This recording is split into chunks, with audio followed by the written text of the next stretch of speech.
સ્વામિનારાયણ. મારું નામ રિયા છે. હું અક્ષર નોલેજ વેલીમાં અભ્યાસ કરું છું. આજે હું તમને મા વિશે થોડુંક સમજાવવાની છું.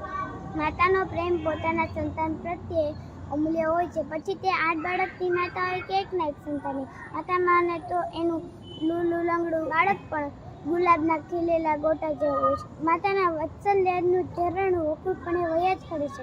ભલે હૃષ્ટપુષ્ટ કે દેખાવડું હોય તો જરૂરી નથી.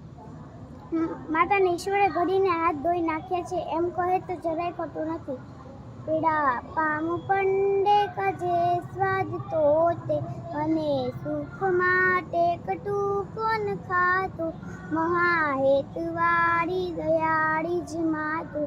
કવિ દલપતરામની આ પંક્તિમાં માના ત્યાગ દર્શાવ્યા છે જે માં જ કરી શકે. કહેવાય છે કે માનું હૃદય બાળકની પાઠશાળા જેવું હોય છે. તમારા કરતાં પણ વધારે તમારી ચિંતા. માથી મોટું કોઈ નથી. માની માને પણ નાની માં કહેવાય. છેલ્લે એટલું જ કે છેલ્લીના જન્મભૂમિ સ્વર્ગ કરતાં ચડિયાતી છે. જય સ્વામિનારાયણ.